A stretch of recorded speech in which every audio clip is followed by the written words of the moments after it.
Hello' everyone, কি খবৰ সকলোৱে? আজি একদম মই এইফালে হাঁহৰ মাত, এইফালে কুকুৰা মাত, আৰু আপোনালোকক দেখাম আমাৰ হাঁহ কুকুৰা কিমানখিনি আছে আৰু কুকুৰা বিকিব হৈ আছে আৰু হাঁহ আৰু এমাহমানৰ পিছত একদম উলিয়াব পৰা হ'ব আৰু দেখাম দেই।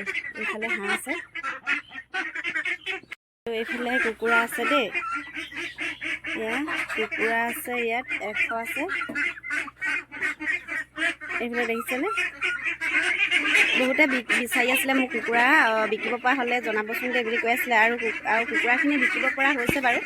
এয়া আৰু অলপ মেলি থোৱা আছে, ইয়াতকৈ ডাঙৰ বাঁহো আছে অলপ এইফালে, নহ'লে সিহঁতি ওলাই গুচি আহে যে।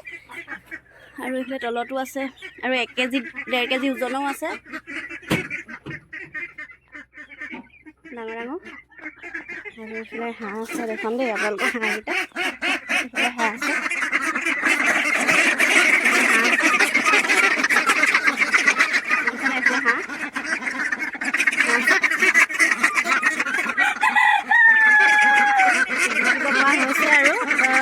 আৰু এমাহমানৰ পিছত পূৰা বিকিব পৰা হ'ব। এইকেইটা যিহে গৰম পৰিছে, কিবা খাবলৈ দিব লাগিছিলে।